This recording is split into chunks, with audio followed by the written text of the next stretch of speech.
We're continuing learning Pirki Avot, the chapters of the fathers, the great holy rabbis of the Talmud, that most of them had the ability to raise the dead.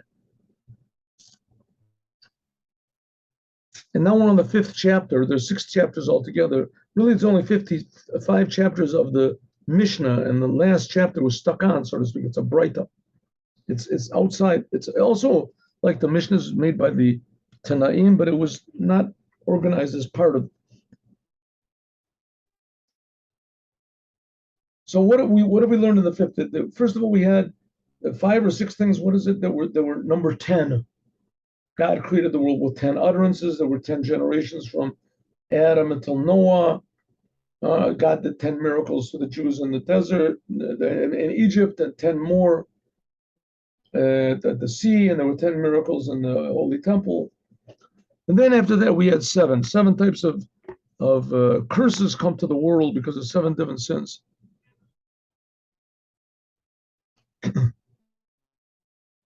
Okay, now we're getting to things that are 4s. We had things that were 10, then 7, now 4. 4 things. There are 4 sort of, how do you say it? 4 mannerisms of man. Not a good translation. Okay, you'll see what it is. Ready?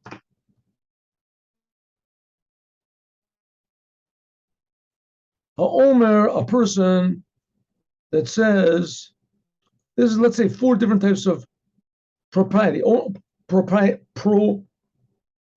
or that's the word. I don't even know if that's the right translation. Anyway, of ownership. Okay, number 1, a person that says shali shali v'shalach shalach. Right? Listen, the best thing is charity, right? You give charity, whatever I have, I'm giving to you. That's charity. He wants others to benefit. The worst is he only wants himself to benefit. And then there's 2 in the middle. Let's see. What about a person that says, whatever belongs to me, belongs to me. Whatever belongs to you, belongs to you. In other words, you don't mess with my stuff, I don't mess with your stuff. You live your life, I live my life. I leave you alone, you leave me alone. It says, this is like in the middle of the road. It's not bad. You're not saying I'm not giving you anything. Nothing whatsoever. I'm only taking. But it's also not so good when a person says that I'm not. Listen, on the other hand, I'm not stealing anything from you. I'm not stealing anything. So on one hand, it's not good. You're not saying I'm giving you charity. But on the other hand, you're saying, listen, okay, but you keep yours and I keep mine. So this is the middle. Some people say, this is the quality of Sdom. What was Sdom? Sdom, Rashi explains there was really a whole big complex of cities, like a whole metropolis. But anyway, these people, they were like, terrible practical jokers, sadistic on the highest level. Most of these practical jokes are sadistic. Anyway, not to this degree, and they would torture people and they would laugh about it. And a person would come into their house, you take them in as a guest, said, oh, but your feet they would put them in a little bed. Or they would chop off the person's legs so it would fit into the bed. Big joke. A person was tall, right? They would chop off his leg. A person who was short, they would put him in a big bed and then they would stretch him out. Big laughs. So where does that come from? That comes from a person being, in Hebrew, there's a word called achzar. Achzar means cruel, but the word achzar it composes of 2 words. Ach, only, zar, stranger. In other words, everyone in the world is strange to me. I know about myself, I'll take myself. And the people of Sodom, they hurt other people. Here, you're not hurting anybody. You're just saying, I'm living in my life and you live your life. But that brings to Midat Sdom, because Midat Sdom is based on that same thing. I have my life, you have your life. Eventually it gets to the point where I have my life and I don't want to feel pain, and you have your life And when you are hurt, I also don't feel pain. Right? I mean, I'm living in my little secluded world, and you live in your secluded world. But when something bad happens to you, I don't feel it. So that's already meet its dome. Coldness is a better word for it in English. I can't think of it. Anyway, aloofness is something about it. Okay, so that's, some people say that's in the middle because you're not doing bad to the other guy, but you're not doing good to him either. I have my life and you have your life. Shali, shalach, shalach, shali. A person that says whatever I have belongs to you, whatever you have belongs to me. It's basically communism. That's amor. It's that person is a fool. Why is he a fool? Because, all right, if he wants to say whatever I have belongs to you, that's okay. But where did you get this thing about whatever belongs to you belongs to me? Then that's called an amor. It's the person is a fool. He doesn't know what it says in the Torah that you're not supposed to take things from other people, even if it's gifts. It says are not necessarily good things. Sonin matanot yichia. Says you shouldn't give. Okay, it's not the worst thing to receive a gift, but on the other hand, to say, okay, listen, I'm giving you my stuff. You have to give me your stuff. Where did you get that from? Okay, then we have a good thing. That's shali shalach. Whatever I have belongs to you, and whatever you have belongs to you. Well, I don't want to take anything from you. I'm not interested in taking anything from you. I'm only interested in your benefit, giving to you. That's a chassid. Shali, shali, shalach, shali, and to say whatever belongs to me and whatever belongs to you also belongs to me. That is an evil person. That's an evil person.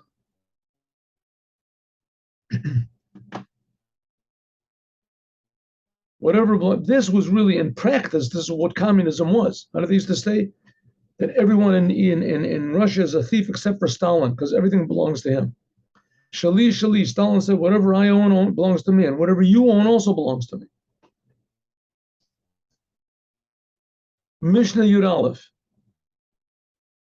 4 different types of personality. Arba midas b'deos. Noach lechas. We're going to see that the Bar Tanura has a little bit of a different take on this, but let's just see. A person that angers easily, but he is also appeased easily. Yotze scharo b'hafsed. This is where this is the Bar Tanura difference. We'll see. Let's just translate this one. A person that gets angry easily, but it's very easy to appease him. It says Yotze scharo b'hafsedo. Whatever he benefits from being easily appeased, he loses by getting angry.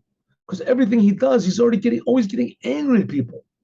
He screams at his children. He screams at his family, his wife, his children, his mother, his father. And the next second, oh, I'm sorry, I didn't really mean it. What does it mean, though? His whole life is just filled with anger all the time.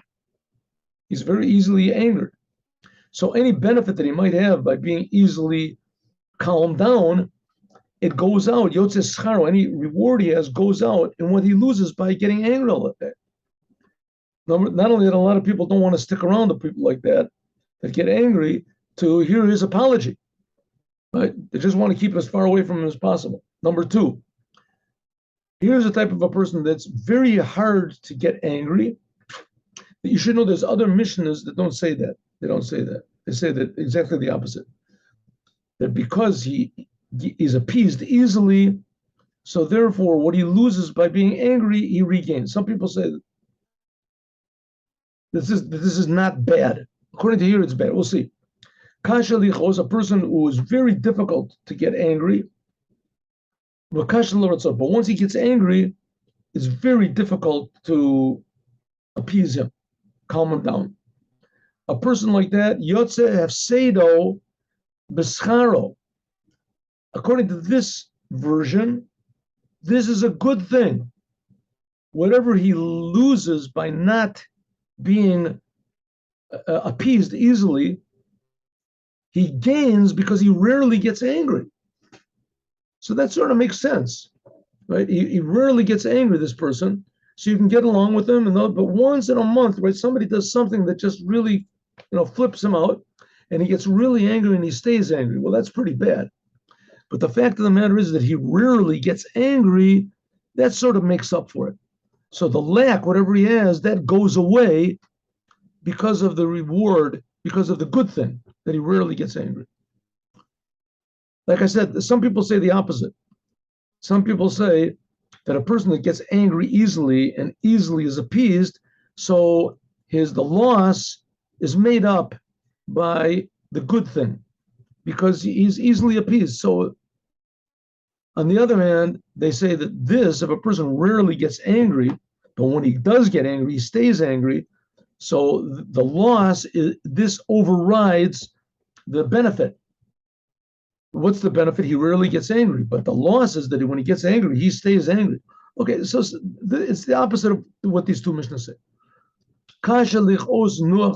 What about a person that's very, very hard to get angry, and once he gets angry, it's very easy to appease him? That person is called a chassid. Rarely gets angry, and when he does, he catches himself. Then there's a person nuach lechos. He gets angry very easily. And when he does get angry, he never forgets it. That's a Russia. That's a bad person. That's like the classic, mafiosos and these guys, Stalin or somebody. They get angry with somebody, just kill him. That's it. If I get angry at someone, then he's finished. He's finished. Who do you get angry? Every day, like 4 or 5 people just get me angry. That's all. That person is a Russia. Mishnah 12. There are 4 types of pupils. Those that easily learn, but they also easily forget. These people, any benefit that they have goes out with their bad trait. They learn, they understand everything, and the next day, ask them a question, they say, wow, I just don't remember. So that's great. It's a tremendously good quality that they understand well at the time, but all that goes out, the reward goes out with the loss. The loss overrides the benefit.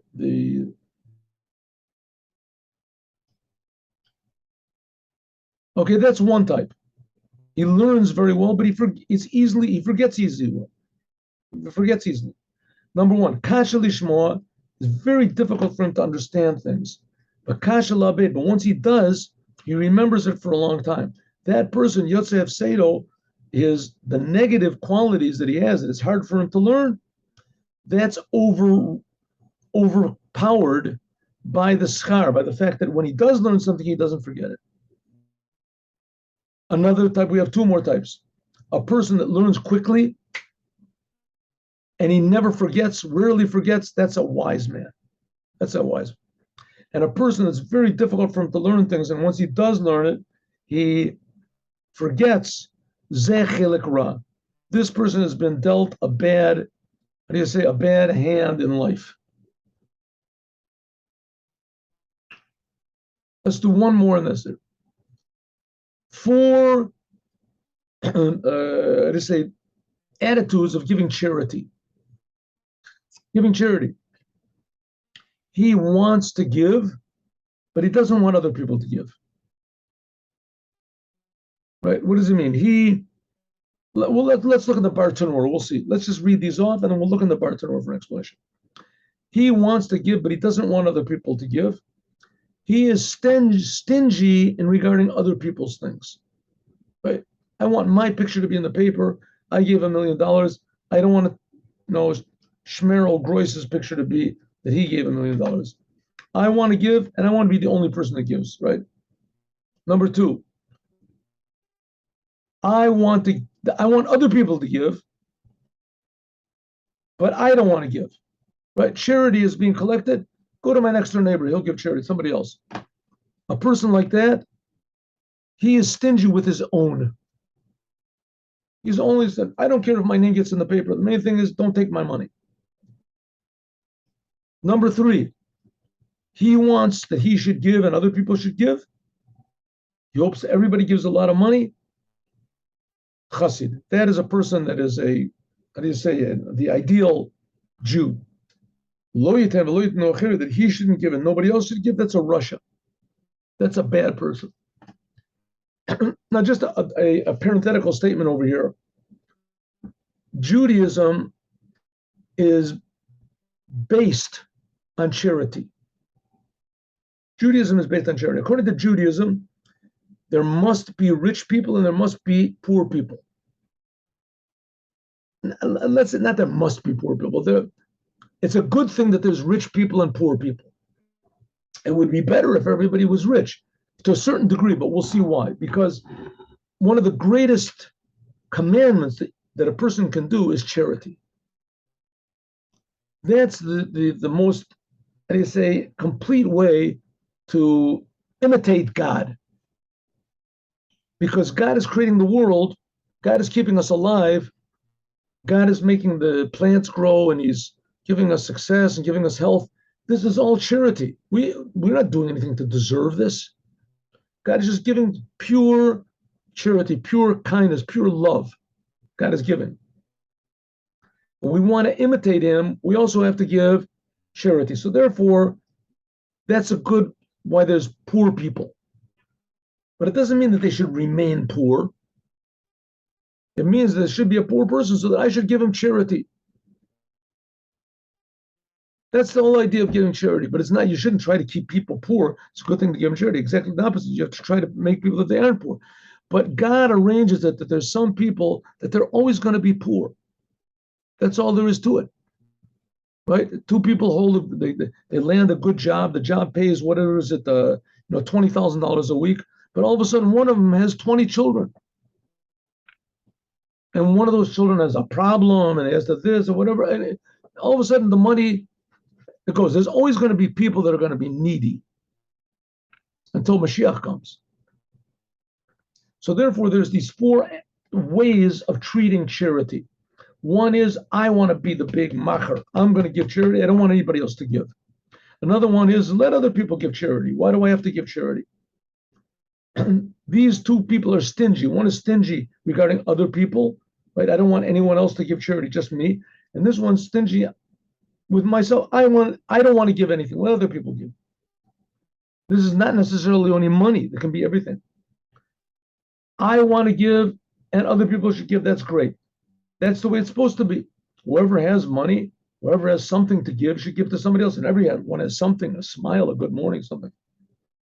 And the worst one is that leave me alone and I'll leave you alone. I don't want to give and I hope nobody gives. Right? The poor people are that way because that's the way God wants. He wants them to be poor and He wants them to stay that way. This is a Russia. That attitude is the one of a bad person. As we'll learn more, God willing, tomorrow.